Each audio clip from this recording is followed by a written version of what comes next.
Hi, so today I wanted to share a very personal story. I want to start off by saying I do not have schizophrenia. I was never diagnosed with it. And I'm not making light of people who do have it. It is a serious condition and it torments people every single day. So please take what you will with this information, and I hope you can view this very open-mindedly. So let's begin. To start with, I want to tell a little bit of background. So it was COVID time and I was very isolated. I was out of school for like a year and I had no friends, no contact really with the outside world. So I just hung out with my parents the whole time, and it really disconnected me from everything, but I didn't think there was anything wrong with it. I started drawing pictures. The first page I do not have to show with you. I may have it around here somewhere, but I can't find it. So I do apologize for that. But the first picture was what started it all. One night I was just suddenly drawing a picture, and I started with this weird creature on the very bottom corner of the page. It had 3 heads and a foot, and its name was plantar fasciitis. It was very obscure. If you've ever heard the band Gwar, it was very Gwar-like as far as album art. But I didn't think it was creepy. I liked it. It had 3 heads. One head was like a rat with a unicorn horn taped onto it. One of them was a dude with like a chin, and I can't remember what the third one was at the moment, but it had like 1 leg and 1 human foot, and they were happy. They looked sad, but they were a happy abomination. And after I drew that, I started adding to the page. And I drew a witch, and a guy in a poncho, and a whole town of people. Some of the people I drew from head to toe. Some of them were just a bust from head to shoulders. But they all had names, they all had characters, and I thought it was fun. I was like, wow, I never knew I could draw like this before. This was like a new style for me. It was a cartoon style, and I guess it was just my natural art style. What sparked it, I don't know, but I was very proud of it. So on my first day of my freshman year, I took it with me, and I carried the picture around with me for a very long time after that. Anyway, it didn't start out well for me. I wasn't making friends very easily. They weren't very close friends if I did. I was very behind in my schoolwork, and I just wasn't succeeding very well. And over time, I isolated myself even more because I was more comfortable being by myself, and I became very obsessed with certain things. I became obsessed with a certain artist who I won't name, but it became a very unhealthy obsession and eventually became a delusion. I basically believed, because he was passed away, I believed that he was speaking to me from beyond the grave with his music, and that he loved me and we were meant to be together, and there was a very spicy romance between us, and I believed that the ghosts and the dead and all that stuff were connected to me, and I was special. And it started off with those little delusions, and I eventually started to hallucinate. Within a year or two after my freshman year, or during it, I can't remember, a family friend moved in with us. Nothing happened. He slept on the floor, but I felt very crowded in my own home. He wasn't ever part of our family before. He slept on the living room floor. I could never just be alone anymore, and that really stressed me out, and that's when I started drawing even more. I used to just draw at home when I felt stressed in the living room with them around, and then it became at school. And it was still the same thing, little characters, faces, stories, different backgrounds. Some of them were my total freedom, and some of them it felt like they were telling me to draw. So, yeah. So I'm going to share with you a few of the drawings and some of their stories, and tell you a little bit of the process of how it would happen. So I'll pick out a few special ones that I definitely remember drawing, and we'll go from there because there's a little bit more to the story than just the drawings. This is the oldest one I can find after the plantar fasciitis drawing. Just a few basic characters, 4 girls, 4 boys. They all love each other. He looks like Dave Mustaine. He looks a bit like Kurt Cobain. But anyway, it was very basic. There wasn't a whole lot to it. But as you can see, there's an Eye of Ra, and you'll see imagery like that a lot in my artwork because I was very obsessed with ancient Egypt. I went through a spiritual path, and it was kind of messed up. This whole page I drew in the living room while the family friend was sitting there. This was around Thanksgiving. I just got home from school. I was very stressed, and I started drawing, and I believe Walter or her, one of these two were the first ones I drew. Some I colored, some I didn't. They didn't all need to be colored. Her dress I emphasized because of a memory I had when I was a child. Me and my brother saw an apparition. You can say what you will, but it's my memory, and that's what I saw, and I leaned very heavily on those spiritual things, the things you can't explain, because I fell into a fantasy world. It was better than the real world I was living in, so I drew her. She's not evil, but I just called her Lady Evil, I guess. This one was just straight up based on I was trying to draw the artist that I was in love with, so if you can guess who it is, might as well drop the name in the comments. It's not Brother Louie, but these guys have a story. His name's Frank, that's Pedro, that's Josh. These two, they hang out with Frank. He's like their mentor or whatever, but Frank, he's Frankenstein, he's a monster. Josh is a skater dude, Pedro is just a chill guy. But they hang out together and they look up to Frank. He's a good role model for him. You'll see a lot of gangsters, a lot of old-fashioned clothes, maybe some more like 80s inspired stuff. So, heads up. I like this page. It's a little bit more unique. This is Trevor, and he's a skeleton, but he's a Satanist and he's friends with Deb. Deb always looks worried. That's just her natural face. So, for some context, a lot of the time I would just draw a bust. Sometimes I would draw a full body, and usually if I drew a full body, it was for a reason. This is Skyla. I wanted to draw a very natural-looking girl, and she just looks like a normal girl. She's got cellulite, a little bit of belly fat, but she's very conscious about her image, as you can see in her face. But I thought she was beautiful, and I wanted to draw her. A lot of edgy characters on here. I don't know why. This one I like. It's very unique. It's not all just people. You know, there's little horror characters like Mothman and Gnome. TV Head's my own mascot I made up. The Invisible Man. Terry is terrified. This is Beverly. She's a school teacher. She's in love with Champ. Champ's a milkman, but he's also a robot. She's kind of hitting the lean, like from Smooth Criminal. But anyway, that's their story. Michael pretends to like Martha as a joke. He's a soccer player. She's a nerd. She knows he doesn't really like her, and that's the thing. You know, cruel prank, bad friend, bad dude. Billy and Ira are time travelers. Ira's from this time period, but she's like Middle Eastern. But Billy loves her, and he's from the 50s, so they're like a power couple. This was inspired by a kid I actually saw in real life. He had a very old-fashioned, like, old soul to him, so I drew him and named him Gregory. She's a runaway bride. That's Edward. I wanted there to be some diversity, but he's poorly depicted. He was supposed to be special needs, but it's bad, so don't come at me for it. I acknowledge it. So, I will explain the process, if I haven't already. I would start drawing the person. I would just get an urge to draw. And it started out at school, or it started out at home, and I started drawing at school too, just everywhere all the time. I'd start out with a head and move forward. And after I got the first basis, I would see images in my head or just get a very specific pull to what I should draw. So if it should be a girl, I would start drawing a girl. And then just start drawing details about them. In some of the process, I had, like, creative freedom, and some of it was very strong, like, you have to do this. Not all of these are humans. They all have different background stories. Some of them are interacting, some aren't. This is a lot of full bodies, and yes, I drew Jesus, because he's important.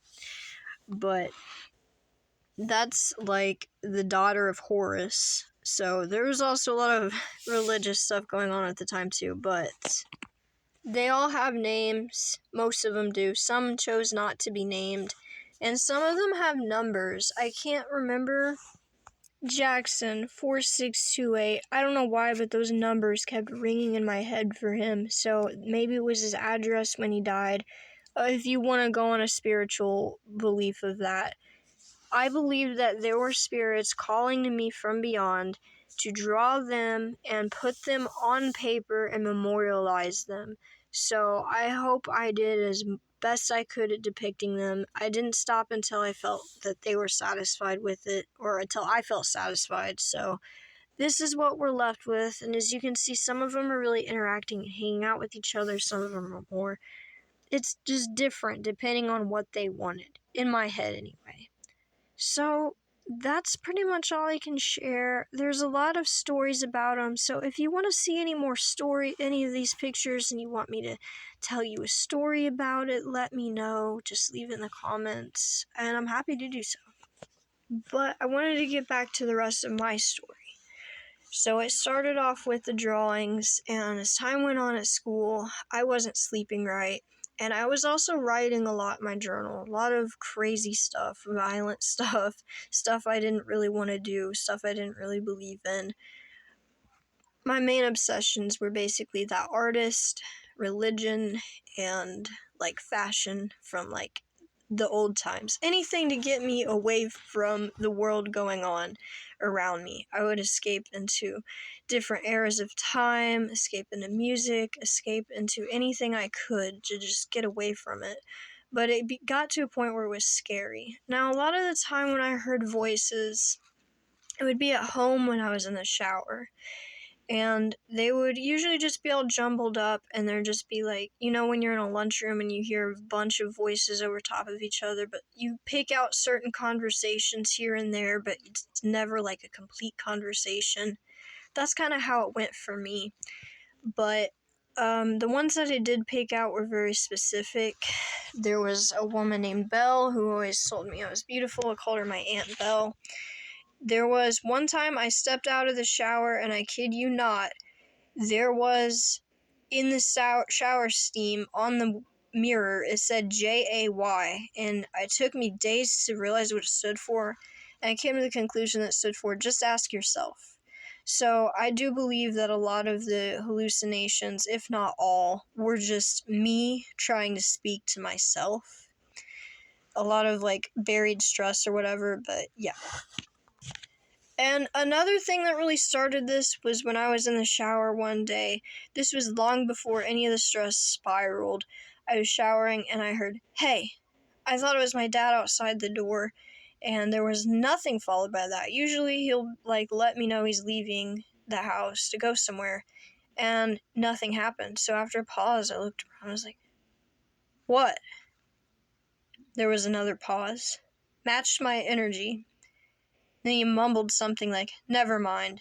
But it was not my dad's voice. Nobody was home that night. And it was strange. So that stuck with me. I thought it was paranormal. It was an exterior voice. Usually when I heard my voices, they were in my head. But it sounded like someone was talking to me out loud. So that really sparked my fascination with it, and I started listening anytime I thought I heard a voice.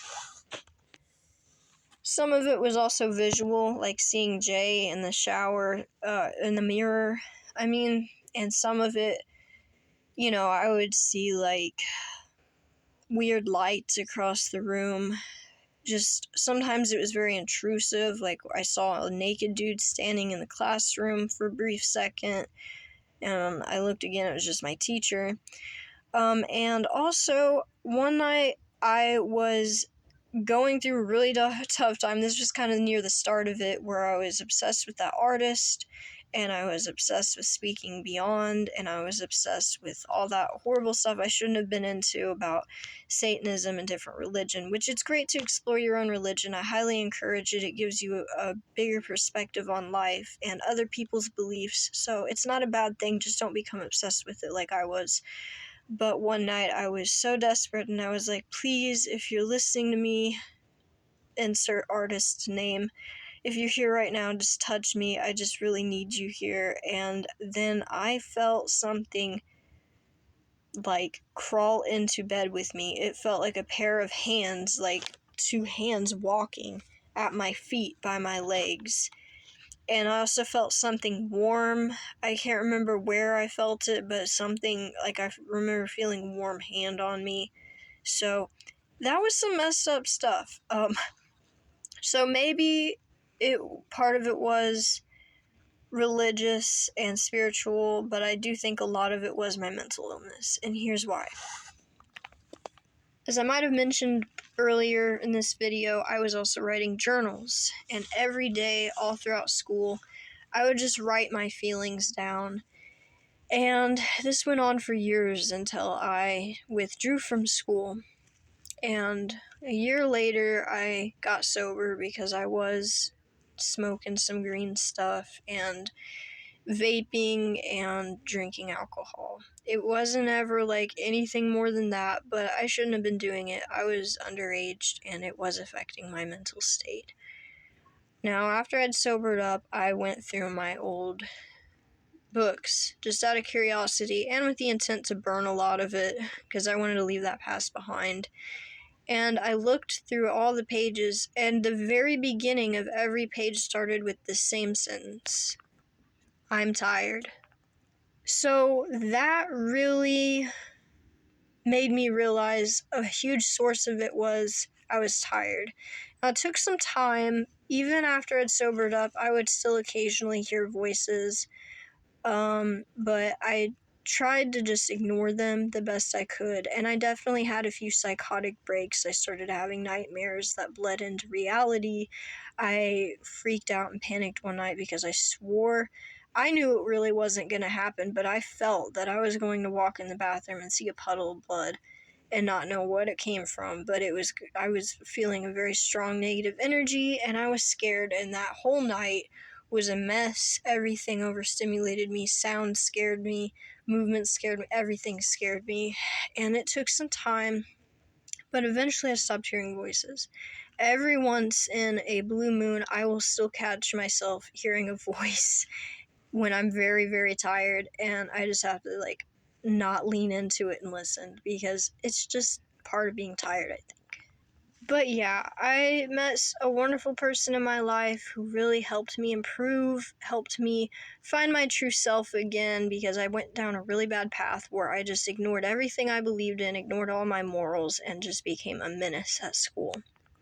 And so quitting school and having a year off from everything before getting a job, sobering up, really helped me improve with my life, and I really became more introspective. I could really think about things and really just lean into my values again, and I'm in a much better place now. I can think for myself. I can get in touch with my emotions. I can feel things without blocking them out again. I don't listen to voices. I'm not delusional. I'm very nuanced, and I can be very open-minded about everything. If I have an issue, I let myself feel the emotions for a while, and then I do a little bit of research and think, how can I work through the situation in a way that is best for everyone? So I've definitely grown a lot since then. I've learned about work ethics. I've learned a lot about myself and about other people and about the real world. But I just try to not entertain the bad thoughts. I try to keep everything positive, and if I find myself doom scrolling or keeping myself in a bad state, I'm usually pretty quick to pull myself out of it. I hope this was really helpful for everyone, and I want you to understand one more important thing. Time is getting very limited here, but intrusive thoughts are no joke, and I still suffered with those for years after the thing, and you don't welcome them, you don't want them. They tell you things that go against your morals, and don't ever let anyone tell you that they're subconsciously your true desires. They're not. They're a horrible thing, and for anyone who has to live with any type of schizophrenia, whether it be catatonic or the type I had or any sort of form of that, I feel so sorry for you, and I truly hope that you can find a way to cope with life, whether it's through medications or a support system, and you get in a good place, because you should never be trapped in your own mind. You should be able to feel comfortable with yourself. And you have the right to be creative and draw pictures and everything, but it should never come out of a place full of delusion and misery. So I hope I can be a positive influence on you if you're seeing this today and you can relate. And I really hope you enjoyed it. Like I said, if you want to hear any more stories about the drawings or see more of them, just let me know in the comments. I can post or make videos about it. If there's any specific ones you saw, let me know their names or whatever, and I'll let you know. But thank you so much for watching and listening, and I hope this story was an inspiration, and I hope it shed some light on some things for you. If you have any more questions at all, be free to ask, or feel free to ask, and thank you for letting me be vulnerable with you. Bye.